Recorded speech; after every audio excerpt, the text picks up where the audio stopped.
नमस्कार। आज मैं आपको फिर एक अज्ञात हत्या के बारे में बताऊंगा जो लखनऊ में मेरी तैनाती के दरमियान घटी थी। बात 5-6 नवंबर 2015 के रात की है।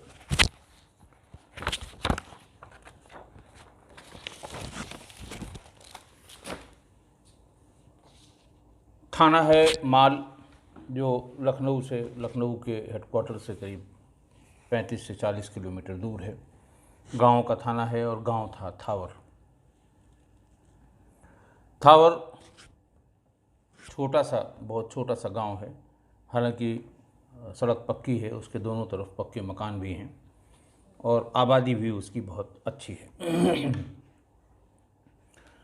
रात में 3 बजे गांव में हल्ला हुआ कि डॉक्टर को मार दिया गया, डॉक्टर की हत्या कर दी गई, डॉक्टर की पत्नी की भी हत्या कर दी गई और उसकी एक अनुज वधू थी, उसकी भी हत्या कर दी गई। 3 हत्याएं एक गांव में। रसूखदार डॉक्टर था, उसके घर में ये हत्याएं हुई। हल्ला हुआ, इंस्पेक्टर पहुंचे, सर्किल ऑफिसर पहुंचे, सेट से बताया गया ट्रिपल मर्डर था और हमें भी जाना था। उसी समय हमारे डीआईजी रेंज और आईजी जोन का भी फ़ोन आ गया कि वो लोग भी मौके पर पहुंच रहे हैं। लखनऊ में ट्रिपल मर्डर एक ही परिवार के कुछ रसूखदार व्यक्ति का ये गंभीर घटना थी। हम करीबन 4:30 बजे के आसपास मौके पर पहुंच गए।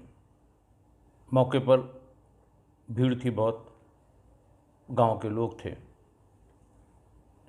ये बताया गया कि डॉक्टर राजकुमार मौर्य, जो मूल रूप से थाना मलिहाबाद के गांव चौसजा के रहने वाले थे।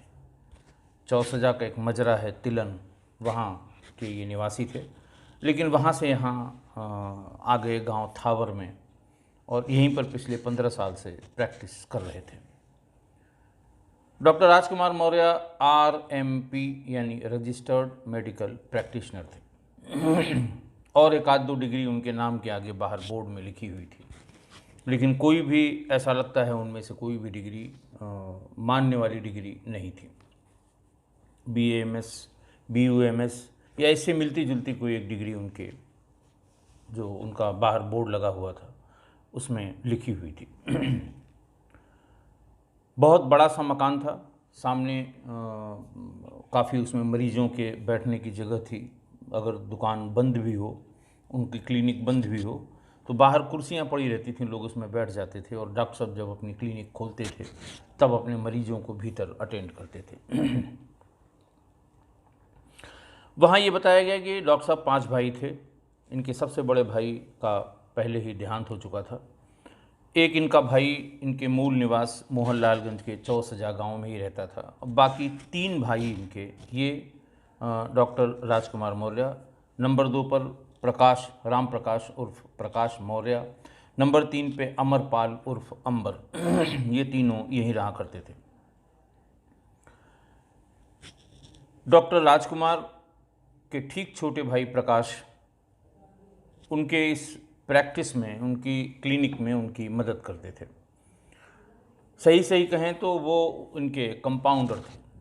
मरीजों को दवा देना, बाहर से दवा निकालना, इंजेक्शन बना के ले आना, मरीजों को उनके नंबर से बुलाना,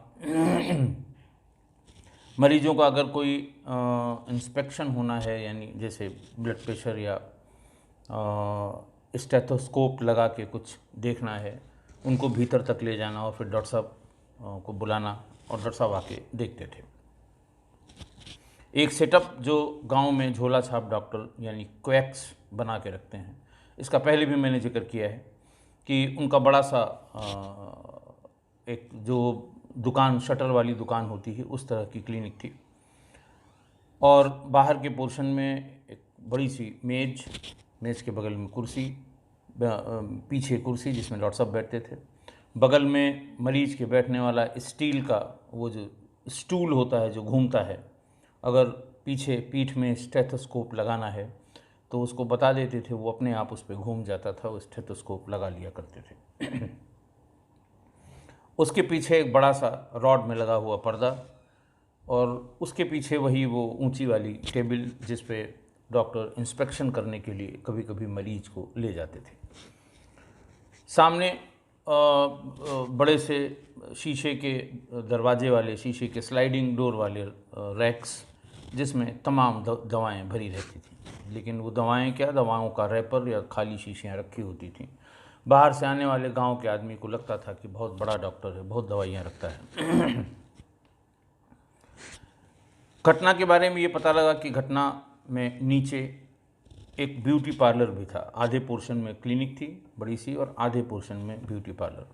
ब्यूटी पार्लर में उनके छोटे भाई प्रकाश की पत्नी रंजना का शव पड़ा हुआ था। ऊपर जाके फर्स्ट फ्लोर पे बाहर की तरफ वाला जो बड़ा कमरा था वो डॉक्टर का कमरा था, जिसमें डॉक्टर राजकुमार मौर्य और उनकी पत्नी आशा देवी का शव पड़ा हुआ था। रंजना की गर्दन कटी हुई थी और ऐसा लगता था कि वो अपनी जगह से हिल भी नहीं पाई और उसकी मृत्यु हो गई। आशा डॉक्टर राजकुमार मौर्य की पत्नी की भी गर्दन कटी हुई थी, वो भी बहुत ज़्यादा रेजिस्ट करने के या वहाँ अपनी जगह से हिल नहीं पाई होंगी। डॉक्टर राजकुमार मौर्य के शरीर पे बहुत गहरे गहरे जख्म थे और ऐसा लगता है कि उन्होंने थोड़ा बहुत प्रतिरोध जरूर किया था। घर में एकमात्र मौजूद आदमी प्रकाश, यानी डॉक्टर साहब का छोटा भाई, रंजना का पति। हर आदमी लपक के उसी से पूछता था क्या हुआ, तो वो भी बड़ा बिल्कुल सटीक जवाब देता था कि साहब एक खट से आवाज़ आई, बाहर से किसी ने कहा कि मरीज हूँ, बहुत सीरियस हालत है, डॉक्टर साहब को जगा दीजिए। मैंने जैसे ही दरवाज़ा खोला 4-5 आदमी भीतर आ गए। सबके मुंह पे कपड़ा बंधा हुआ था, सबके हाथ में गणासा, बांका और कट्टे थे। मैं सीधे भागा ऊपर से पीछे की तरफ एक बड़ा तालाब है और ऊपर का जो रास्ता है जहाँ पानी की टंकी रखी हुई है उसमें पाइप के सहारे मैं वहाँ से भाग गया। इस बीच में मुझे ऐसा लगा कि हरकत कम, मैं डर के बैठा रहा कि अगर मेरे ऊपर नज़र पड़ेगी तो मुझे मार देंगे। इस बीच में घर के भीतर क्या हुआ मुझे पता नहीं। 10-15 मिनट बाद मैंने झांक के देखा तो मुझे लगा ये लोग चले गए।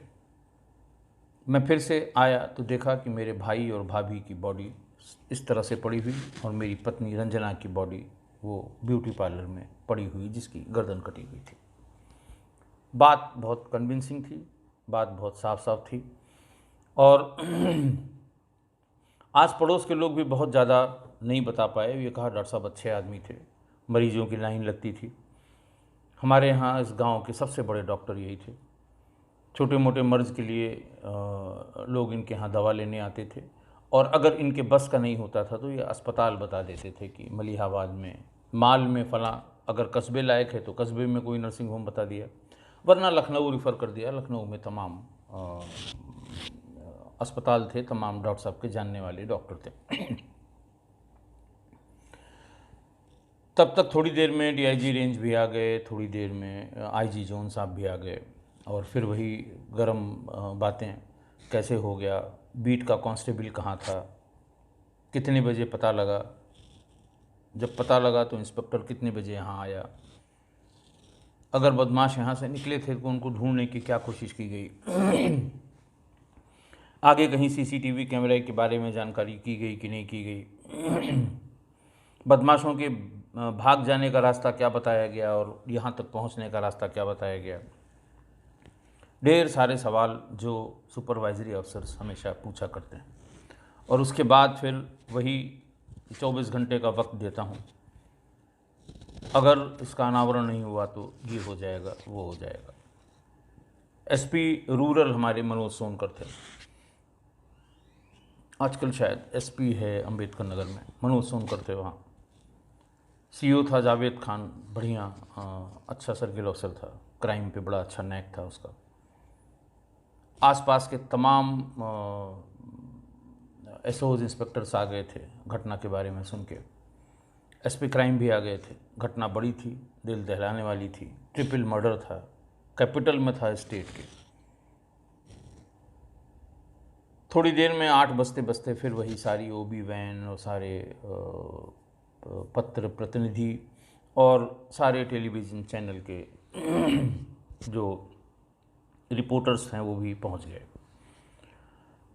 समय बहुत कम 48 घंटे का दिया गया सबके सामने और सबको यही बताया भी गया टीवी वालों को कि मैंने इतना वक्त दिया है। वहाँ पूछताछ में कोई बात पता लग नहीं रही थी। मुकदमा लिखाया गया, प्रकाश ने मुकदमा लिखवाया अज्ञात बदमाशों के खिलाफ कि साहब इतने लोग आए थे और मेरे भाई भौजाई और मेरी पत्नी की हत्या करके चले गए। विवेचना की मौके की जो कार्रवाई होती है वो कार्रवाई शुरू की पुलिस के हमारे आईओ ने, इंस्पेक्टर ने। मौके की नक्शा नज़री जिसे कहते हैं वो बनाना, मौके के गवाहों का बयान लेना, बॉडी को सील कराना, पंचायतनामा करने के बाद पोस्टमार्टम के लिए भिजवाना, फिर उसके बाद फॉरेंसिक टीम जो आई थी वहाँ से उससे फ़ोटोग्राफी कराना, वीडियोग्राफी कराना, संभावित स्थान जिधर से बदमाश आए थे या जिधर से निकल के गए थे बयानों के आधार पे उनसे बात करना। सामने का एक मकान था जिसमें बरामदा था, बरामदे में एक बुज़ुर्ग आदमी सोते रहते थे। बार बार उनसे जो भी आता था, आईओ आया उसने पूछा, इंस्पेक्टर आया उसने पूछा, सीओ साहब आए उन्होंने पूछा क्या देखा तुमने। और जब तक हम लोगों का नंबर आया वो बुज़ुर्ग आदमी कहीं वहाँ से निकल गया, परेशान हो गया इतने सवालों से और फिर ढूंढे नहीं मिला। फिर किसी ने सुझाया कि साहब इसको ज़रूर पता है इसीलिए भाग गया है। खैर गांव वालों ने बताया कि अरे साहब वो परेशान हो गया था फला जगह है। थोड़ी देर में वो भी आ गया। फिर वही सवालों की झड़ी उससे, अगल बगल वालों से। एक सब इंस्पेक्टर लगा बगल में, कितने लोग हैं, किनका फ़ोन नंबर है, कौन रहते हैं, उसके परिवार में कितने लोग रहते हैं। अगर वो नहीं है तो फ़ोन से संपर्क करके कि भाई आपने कुछ देखा, कुछ सुना, कोई जानकारी, इस तरह की बातें जो पुलिस में होती हैं, पुलिस की प्रारंभिक कार्रवाई में, वो सब अपनी जगह होती रहीं। घंटे 2 घंटे मैं भी रहा। उसके बाद फिर एसपीआरए को, मनोज सोनकर को ये कहा गया कि आप यहीं कैंप करेंगे जब तक कि घटना का अनावरण नहीं हो जाता। रुकने की कोई जगह वहाँ होने का प्रश्न ही नहीं उठता, गांव है कहीं वो भी लोगों से बातचीत करते, इधर उधर भटकते रहे, बात कहीं बनी नहीं। शाम को पोस्टमार्टम होके बॉडी आ गई। बॉडी का अंतिम संस्कार उसके गांव चौसजा तिलन थाना मलिहाबाद में ले जाके कर दिया गया। पुलिस भी थोड़ा खाली हुई। डर ये लगता है कि तमाम लोग उसमें लग जाते हैं, पॉलिटिकल लोग लग जाते हैं।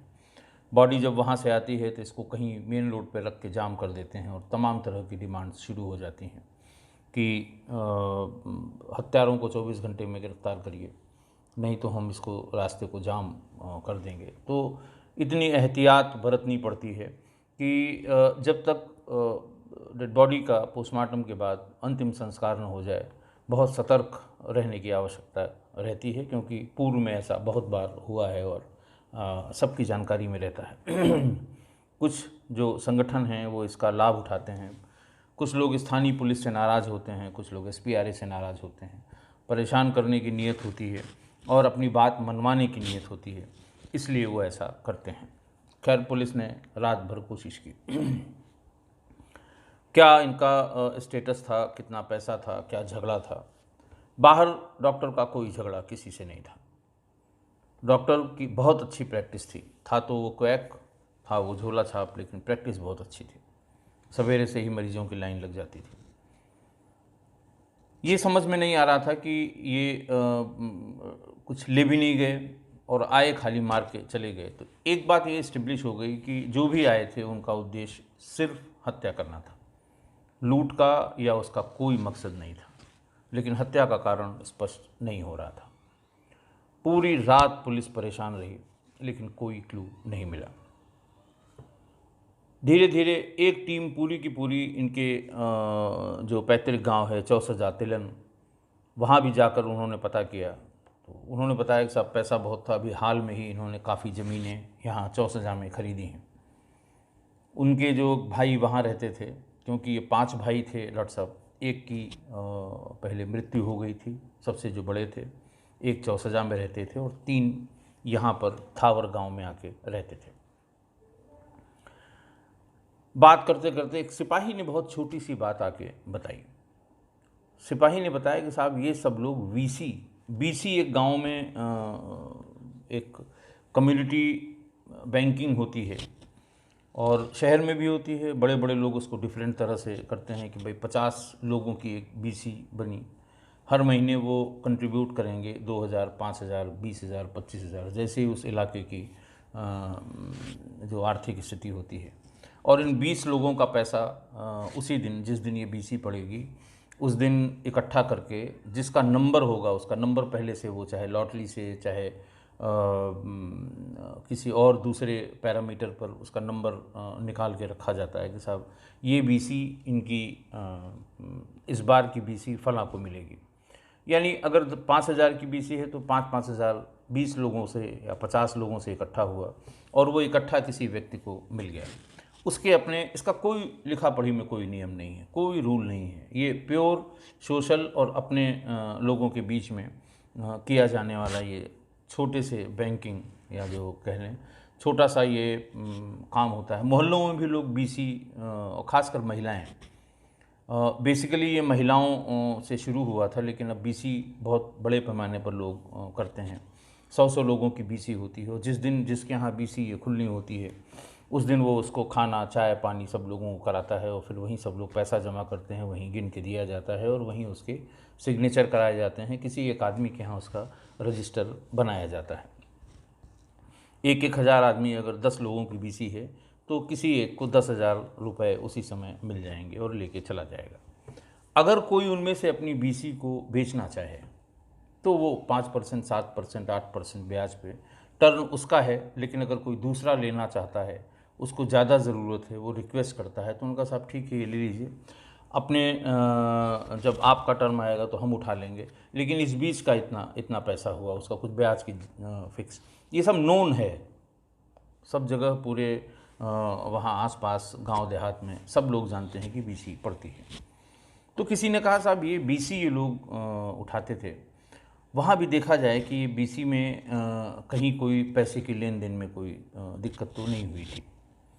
खैर पता किया गया तो बीसी का पता लग गया कि हाँ बीसी, इसमें से प्रकाश जो है वो बीसी का मेंबर था और वो उससे वो पैसा अपना लिया करता था या बीसी की बैठकों में रेगुलर जाया करता था। बीसी के बारे में बताया गया कि उस दिन, जिस दिन की यह घटना है, यानी 5/6 नवंबर की रात की, उस दिन लुकमान के यहाँ बीसी थी, जो इसका मूल पैतृक गांव है चौसना में, मजरा तिलन चौसना में लुकमान के यहाँ बीसी थी। और उस दिन बीसी की मीटिंग में प्रकाश मौजूद था और ये रात में गया। प्रकाश से पूछा गया, बोले हाँ साहब हम बीसी में थे, ऐसे ऐसे, और बीसी में हम गए थे और हम जब पहुँचे हैं और हम भीतर जा ही रहे थे तभी ये बदमाश आ गए। तो ये बात कंफर्म हो गई। बीसी में जो 10, 12, 15 लोग वहाँ लुकमान के घर मौजूद थे उस दिन की बीसी में, सब ने बताया कि हाँ साहब ये यहीं थे और यहाँ से उठ के चले गए हैं। जब बीसी की बैठक ख़त्म हो गई है, जिसको जो मिलना था मिल गया है, तो ये यहाँ से गए थे। लगभग समय इतना रहा होगा और उसके बाद ये घर चले गए, संभवतः उसके बाद की बात होगी। तो ये बात बिल्कुल सेट हो गई कि जो 3 लोग ऑलरेडी घर में थे वो मारे गए और घटना के समय प्रकाश बीसी अपनी लुकमान के यहाँ बीसी में उपस्थित था। खैर जो सब इंस्पेक्टर जानकारी करने गए थे वो भी मुतमईन हो गए और वहाँ से आ गए। पीछे पीछे थोड़ी देर में एक सिपाही एक आदमी को लेकर आया। सिपाही ने ये कहा, ये दूसरे दिन की बात है, उस दिन तो कुछ पता नहीं लगा, दूसरे दिन ये दोपहर की बात है, और उसने ये बताया कि साहब प्रकाश ने तमाम पैसा बीसी में उधार ले रखा है और बहुत लोगों को उससे उधार का पैसा न देने की शिकायत है। और कोई 4-5 दिन पहले या 10 दिन पहले किसी पिंटू नाम के आदमी ने इनको दुबई से फ़ोन करके कहा था कि हमारी उधार का पैसा 70,000 रुपये है, ये अगर हमको नहीं दिया तो मैं वापस आने वाला हूँ और फिर मैं हाथ पैर तोड़ के तुमसे अपना पैसा ले लूँगा, तुम सालों से हमारा पैसा नहीं दे रहे हो। ये इम्पॉर्टेंट इन्फॉर्मेशन थी, पता किया गया, पिंटू का भी पता लग गया।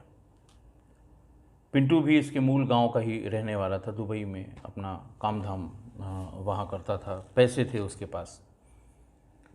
बात पता करते करते पिंटू से फ़ोन से संपर्क किया सब इंस्पेक्टर ने, तो उन्होंने बताया साहब अपनी शादी के लिए इसने मुझसे 70,000 रुपये लिए थे, लेकिन वो पैसा आज तक इसने वापस नहीं किया। बार बार कहता था कि साहब इस बीसी में मिलेगा, उस बीसी में मिलेगा, उस बीसी में मिलेगा, लेकिन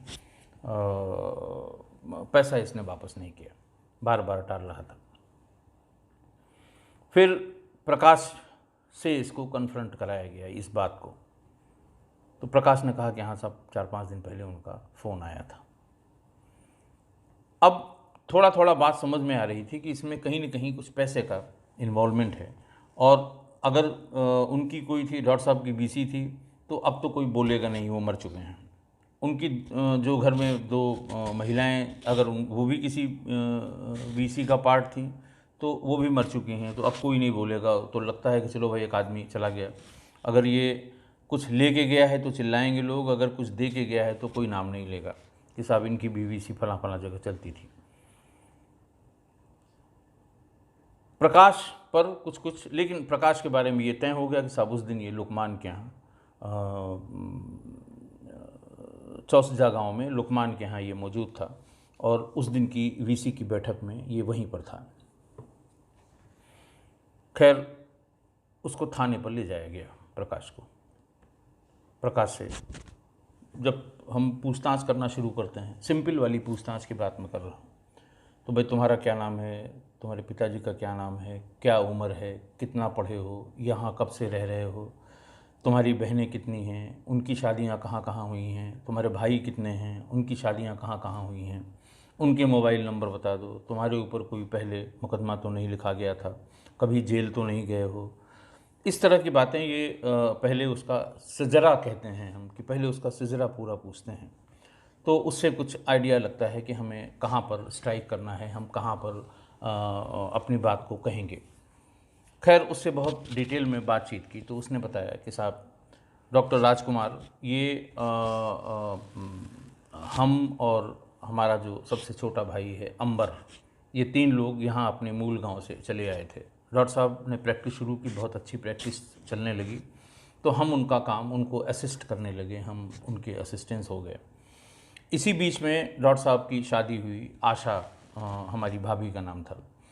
लेकिन शादी के तुरंत बाद से ही डॉक्टर साहब की साली यानी रंजना, वो अपनी बहन के पास ही रहती थी, यानी डॉक्टर साहब, उनकी पत्नी आशा और साली रंजना तीनों एक घर में रहती थी, और उसी में अंबर और प्रकाश, इनके 2 भाई भी रहते थे। जब सालों हो गया और वो परमानेंट ही उनकी साली वहाँ रहने लगी, तो रिश्तेदारों में खुसफुसाहट शुरू हुई कि भाई ये अपने घर क्यों नहीं जाती, यहाँ क्यों रहती है। फिर तरह तरह की बातें उठने लगी। ये बात डॉक्टर के कान तक पहुँची कि ये बात अब लोग कहना शुरू कर रहे हैं। डॉक्टर ने फ़ौरन प्रकाश की शादी रंजना से तय कर दी। प्रकाश चूँकि पूरी तरह से डिपेंडेंट था, पैसा उसको सब वही देते थे, उसके लिए ऊपर अलग से अपने दोनों भाइयों के लिए अलग से रूम, कमरे उन्होंने बनवा रखे थे। 3 मंजिले का मकान डॉक्टर साहब ने बनवा रखा था। अच्छा प्रतिष्ठित सा उनका परिवार लगता था गांव वालों को, सारे लोगों को। तो लाख मना करने के बावजूद भी प्रकाश ने ये स्वीकार किया और रंजना से उसकी शादी हो गई। शादी के बाद रंजना, उनकी बड़ी बहन आशा और प्रकाश और अंबर वहाँ रहने लगे।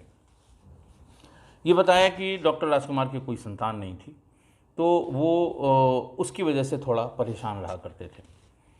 इसी बीच में एक दिन डॉक्टर ने कहा कि साहब मेरे पास अंबर की भी शादी आ रही है और अंबर की शादी हमें करनी है। अंबर को बुलाया। अंबर भी कुछ बोल नहीं पा रहा था, क्योंकि वो भी पैरासाइट था, वो भी पूरी तरह से डिपेंडेंट था राजकुमार पे। उसकी भी शादी इन्होंने तय कर दी। बाद में ये पता लगा कि वो लड़की जिससे तय हुई वो भी डॉक्टर साहब की पुरानी जानने वाली थी।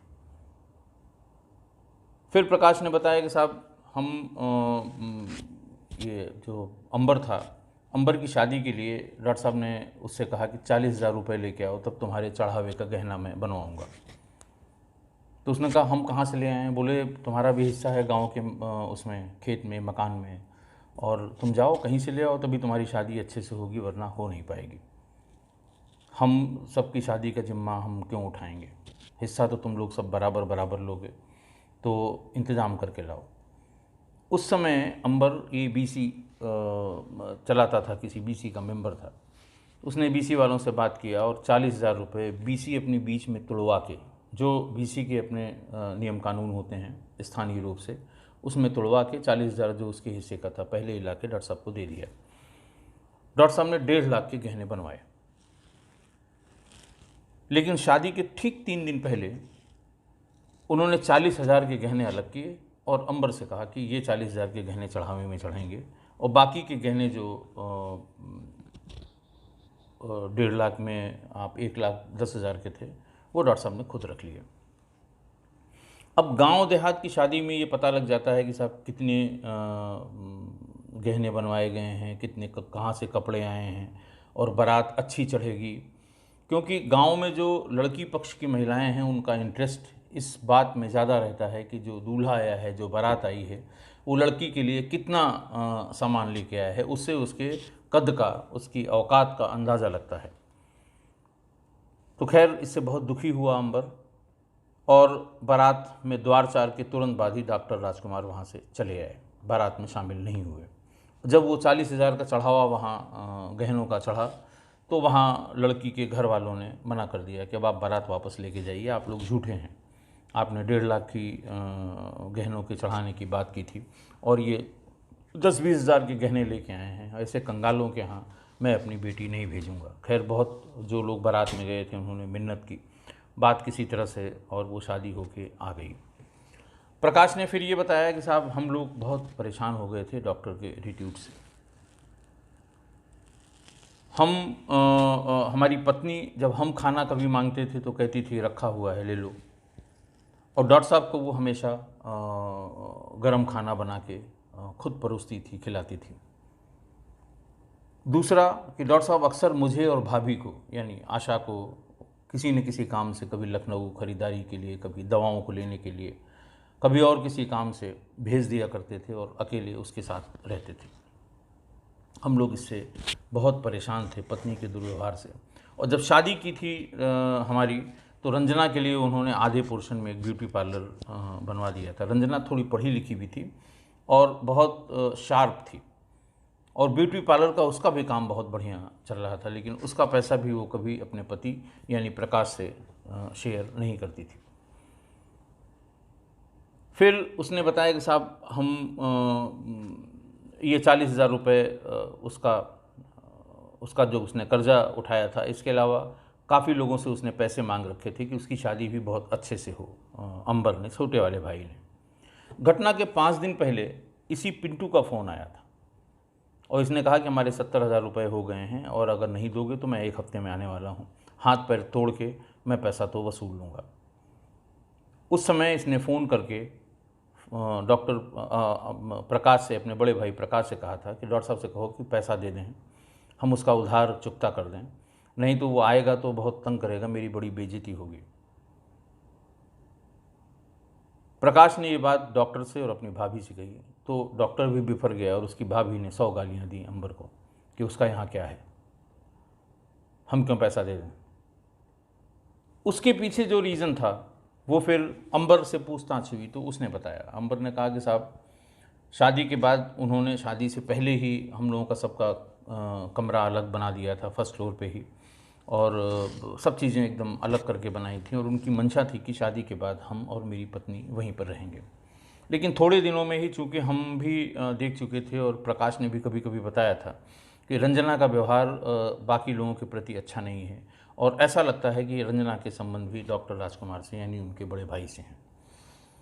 महीने भर में ही उसे ये ऐसा लगने लगा कि डॉक्टर साहब का कुछ झुकाव उसकी पत्नी जो अभी शादी होके आई है उसकी तरफ है। तो उसने, रंजना और उसकी पत्नी भी वहाँ से बहुत जाने की पक्ष में नहीं दिखाई दे रही थी, क्योंकि डॉक्टर साहब पैसा बहुत खर्च करते थे। घर का सारा सामान, खाने का, इधर का उधर का, वो डॉक्टर साहब उसका सब इंतज़ाम करते थे। तो पत्नी को उसने परसू करके वहीं से दूर, थोड़ी दूर पर एक गौरैया गांव है, वहाँ पे उसने अपनी क्लिनिक खोल ली और अपनी प्रैक्टिस करने लगा, पत्नी के साथ वहीं रहने लगा। इस बात से डॉक्टर बहुत चिढ़ गया, इसीलिए उसने वो गहने बनवाए, हल्ला कराया कि हाँ 1.5 लाख के गहने लेके आऊँगा, 40,000 दिया। फिर अपनी बात करने अंबर उसके पास गया, डॉक्टर के पास, कि डॉक्टर साहब आप मेरे हिस्से की ज़मीन, मकान में जो हिस्सा है सब आप ले लीजिए, मैं लिख दूंगा भी। आप हमें ये पैसा दे दीजिए ताकि मैं कर्जदारों का कर्ज उतार दूँ। बीसी का कुछ पैसा है, पिंटू का कुछ पैसा है, ये जो 1.5-2 लाख रुपए है, ये मैं कर्ज उतार दूँ ताकि मैं सुकून से अपना काम कर सकूँ। इस पर डॉक्टर ने उसे बहुत फटकारा, इतना फटकारा कि तुम्हारा यहाँ क्या है, तुम तो बीवी को लेके अलग रहते हो, अपना कमाओ अपना दो, हमसे कोई मतलब नहीं है। फिर ये वहाँ से दुखी होकर बेचारा चला आया। फ़ोन करके इसने प्रकाश से कहा कि आप भी आ जाइए, और 2 तारीख को यानी 2 नवंबर को ये वहाँ पर मंदिर है जिसको चिलवन नाथ मंदिर है, चिलवन नाथ मंदिर भिटौरा में है, वहाँ पर बुलाया। दोनों भाई बैठे और घंटों रोए कि हम लोगों की ज़िंदगी नरक कर दी है, हमारा अपना कुछ कोई अस्तित्व नहीं है। प्रकाश ने कहा कि मेरी पत्नी उसी के कब्जे में हो, मेरा सुनती नहीं, बात बात पर बेइज्जत करती है, हमको खाना तक नहीं देती। और अंबर ने कहा कि मुझको तो बिल्कुल कंगाल कर दिया, मैं सड़क पर बिल्कुल सड़क पर आऊँगा, सारा मेरा हिस्सा और सब। इन्होंने तय किया कि अब इन तीनों को अगर हम मार नहीं देंगे तो हम अपनी ज़िंदगी, जीवन यापन अपना नहीं कर सकते हैं, क्योंकि तीनों में से एक भी बचेगा। डॉक्टर अगर बच गया तो हम लोग पूरी उम्र जेल में बिताएंगे, भाभी बच गई तो हम पूरी उम्र जेल बिताएंगे, और रंजना अगर बच गई यानी प्रकाश की बीवी, तो हम लोग सारी उम्र जेल में रहेंगे। तय किया गया कि 5 तारीख को हमारा बीसी की हमारी डेट है, और मैं वहीं थावर में रहूँगा।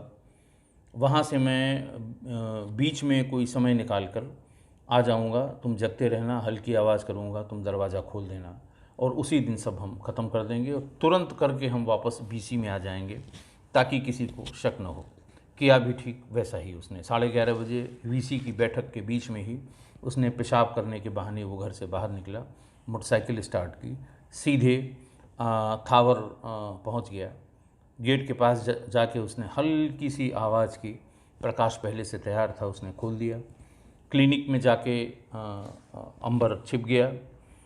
प्रकाश अपनी पत्नी रंजना को उठा के ले आया कि हमें बहुत दर्द हो रहा है, इंजेक्शन लगा दो। डॉक्टर के साथ रहते रहते प्रकाश भी इंजेक्शन लगा लेता था, और उसकी पत्नी रंजना भी इंजेक्शन या दवा, इसका सब काम वो कर लेती थी। उसने वो इसलिए उसने ऐसा बहाना बनाया कि इंजेक्शन वो खुद नहीं लगा सकता था, इसलिए उससे कहा कि चल के हमें इंजेक्शन लगा दो।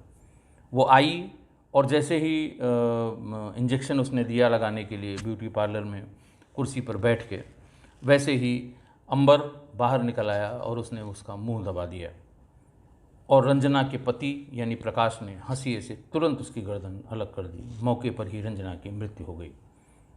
दोनों भाई ऊपर गए फर्स्ट फ्लोर पे। मच्छरदानी के भीतर इनके भाई डॉक्टर राजकुमार और भाभी आशा सो रही थी। आशा गेट के नज़दीक थी। पहले मच्छरदानी उठाया और एक ही बार में बांके से उनकी गर्दन भी अलग कर दी। लेकिन इस अलग करने की प्रोसेस में इनका भाई डॉक्टर जाग गया। ये दोनों मच्छरदानी बिना हटाए हुए मच्छरदानी के ऊपर से ही उसके ऊपर टूट पड़े, और उसे 50 वार किए उसके ऊपर बांके और हंसी से, जिससे उसकी वहाँ मृत्यु हो गई। बांका और हंसिया इन्होंने वहीं छोड़ दिया और बाहर कूड़े में उसको डाल दिया, और उसके बाद फिर ये वहाँ से चले आए। फिर आके वीसी में शामिल हो गए। लोगों को लगा कि ये वीसी में ही था, क्योंकि वीसी में मीटिंग में लोग अपना अलग अलग लगे हुए थे, और ये पूरी घटना इस तरह से खुल पाई। एक छोटी सी वीसी की जानकारी से ट्रिपल मर्डर की ये अज्ञात घटना को हम खोल पाए। आज शायद काफ़ी टाइम हो गया है। इसी तरह की एक अज्ञात मर्डर को लेके मैं कल फिर उपस्थित होऊंगा। बहुत बहुत धन्यवाद।